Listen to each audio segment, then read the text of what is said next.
எல்லோரும் எப்படி இருக்கீங்க? ரொம்ப மகிழ்ச்சியாக இருப்பீங்க அப்படின்னு நினைக்கிறேன். இன்றைக்கி வந்து பார்த்திங்க அப்படின்னா இலக்கணம் ரிலேட்டடாக இருக்கிற கொஷின்ஸ் வந்து நம்ம பார்க்கலாம். ஓகேங்களா? இப்போ தான் ஃபஸ்ட் டைம் நம்ம சேனலை பார்க்குறீங்க அப்படின்னா சப்ஸ்கிரைப் பண்ணி வச்சுக்கோங்க. கீழே டெலகிராம் சேனல் லிங்க் கொடுத்துருக்கேன், ஜாயின் பண்ணிக்கோங்க. ஸோ அதில் வந்து நிறையா டீட்டெயில்ஸ் வந்து ஷேர் பண்ணுறதுக்கு கண்டிப்பாக பயனுள்ள வகையில் இருக்கும். வாங்க, விடை வகையை கூறுக. கடைக்கு போவாயா என்ற வினாவிற்கு போக மாட்டேன் என்று மறுத்து கூறும் விடை என்னது? மறைவிடை. போக மாட்டேன் அப்படின்னு சொல்லி டைரெக்டாகவே மறுத்துடுறாங்க. ஸோ அதனால் இது மறைவிடை. விடை வகைகள் பாருங்கள். இது செய்வாயா என்ற வினாவிய போது நீயே செய் என ஏவி கூறுவது எனது ஏவல் விடை. நீ செய்ய மாட்டேன் அப்படின்றது மறைவிடை. நீயே செய் அப்படின்றது தனக்கு வர வேலையை இன்னொருத்தருக்கு ஏவுறது.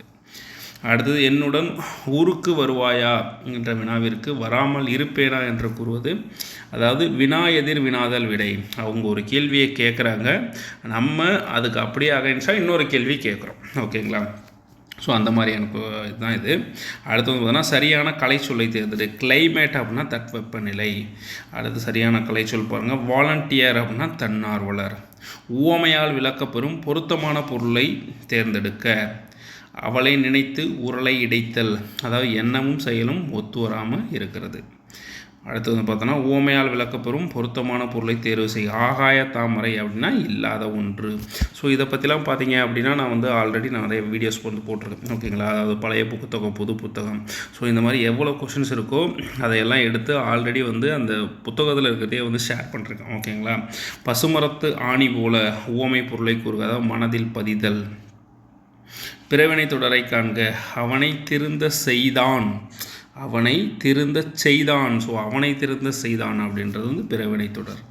செய்வினை தொடரை காண்க. கயல்விழி பாடி மகிழ்ந்தாள். ஸோ கயல்விழி அவங்களே அவங்களுடைய வேலையை செஞ்சால் அது செய்வினை தொடர்.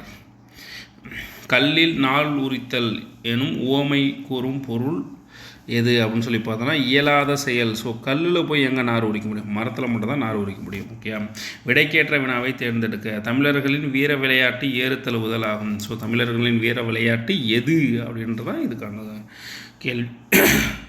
ஜப்பானில் சாஃப்ட் வங்கியை உருவாக்கிய இயந்திர மனிதர் பெப்பர். அப்போ பெப்பர் என அழைக்கப்படுவது யாது? அது பெப்பர் என அழைக்கப்படுவது யாது? ஜப்பானில் சாஃப்ட் வங்கி உருவாக்கிய இயந்திர மனிதர் தான் என்னது? பெப்பர். அகர வரிசை எப்படி சொற்களை சீர் செய்க. ஆ ஆ இ ஈ. ஸோ அந்த மாதிரி லைனில் வந்திருக்கு. ஆவுக்கு அடுத்தது ஆ வரும். உ ஏ ஐ ஓ. ஸோ இந்த மாதிரி எடுத்துக்கணும். இல்லை முதல் எழுத்தெல்லாம் ஒரே மாதிரி இருக்குன்னா அடுத்து இரண்டாவது எழுத்தை பார்க்கணும். ஓகேங்களா? ஒலி மற்றும் பொருள் வேறுபாடு அறிந்து சரியான சொல்லை தேர்ந்தெடுக்க. தின் தின் தின் தின்னா வலிமை. ரெண்டு சொல்லி இன்னும் வந்தால் உண், அதாவது உணவு உண்ணுதல் அப்படின்றத குறிப்பிடுது. சொற்களை ஒழுங்குபடுத்துக. அகத்தியர் வாழ்ந்த மலை பொதிகை மலை.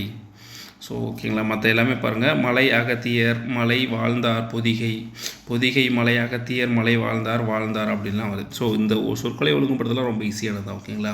அகத்தியர் வாழ்ந்த மலை என்ன மலை? பொதிகை மலை. அகர வரிசைப்படி சொற்களை சீர் செய்தல். ஸோ அதே தான் ஆ இ ஆ இ உ ஏ. ஸோ இந்த லைனில் அப்படியே ஆர்டராக வந்திருக்கு. அடுத்து வந்து பாருங்கள். அடுத்து அகரவரிசைப்படுத்துக. உடுக்கை, கணப்பாறை, பிடித்தல், மகுடி. ஸோ ஊ வந்து உயிரெழுத்துக்களில் ஃபஸ்ட்டு ஊ வந்திருக்கா. அடுத்தது மெய் எழுத்துக்களில் உயிர்மெய் எழுத்துக்களில் கா வந்திருக்கு. காவுக்கு அடுத்தது தான் பா வரும், பாவுக்கு அடுத்தது தான் மா வரும். ஸோ அந்த மாதிரி யோசிக்கணும் நீங்கள். அடுத்து அகரவரிசைப்படி எழுதுக. அதே மாதிரி பாருங்கள். ஊக்கு அடுத்தது ஏ, அடுத்தது மா. ஸோ அந்த ஆர்டரில் வந்திருக்கு. கொடுக்கப்பட்டுள்ள வேர் சொல்லில் வினைமுற்றை கண்டறிக. கான் அப்படின்னா கண்டான், அப்படியே வினைமுற்று. ஸோ இதை பற்றி தெளிவாக நான் ஒரு வீடியோ போட்டிருக்கேன். ஓகேங்களா? அந்த ஒரு வீடியோவை பார்த்தாவே அந்த வினைமுற்று, அதுக்கப்புறம் வந்து பார்த்திங்கன்னா வினையச்சம், பெயரச்சம். ஸோ இது எல்லாமே வந்து ஈஸியாக வந்து அண்டர்ஸ்டாண்ட் பண்ணிக்க முடியும். ஓகேங்களா? ஸோ இப்போ வந்து பாருங்கள். கண்டவன் அப்படின்னா இது வந்து வினையலனையும் பெயர். கண்டு ஊ அப்படின்னு வருதுன்னா வினையச்சம். ஆண் வந்து கண்ட ஆண் வந்து இருந்துச்சுன்னா பெயரச்சம். ஓகேங்களா? ஸோ அந்த மாதிரிலாம் இருக்குது. அடுத்து வேர் சொல்லின் வினைமுற்றை காண்க. குமை அப்படின்னா குமைந்தன. குமைந்து பெயரச்சம். குமைந்த அப்படின்னா என்னது? குமைந்து அப்படின்னா வினையச்சம். குமைந்த அப்படின்னா பெயரச்சம். குமைந்தல் அப்படின்னா வினையலனையும் பெயர். ஆடினான் வேர் சொல்லை தருக. ஆடினான் அப்படின்னா ஆடு அப்படின்றது வேர் சொல். ஆடுதல் அப்படின்றது தொழில் பெயர். ஆடுகிறாள், ஆடி ஈனா பெயரச்சம். கீழ்கண்டவற்றுள் சரியான வேர்ச்சொல் இணையை கண்டறிய. வேர்ச்சொல் பாருங்கள், வருக அப்படின்றதுக்கான வேர்ச்சொல் என்னது? வா அப்படின்றதான். கிளர்ந்த அப்படின்னா கிளர் அப்படின்றது இதற்கான வேர்ச்சொல். மயங்கிய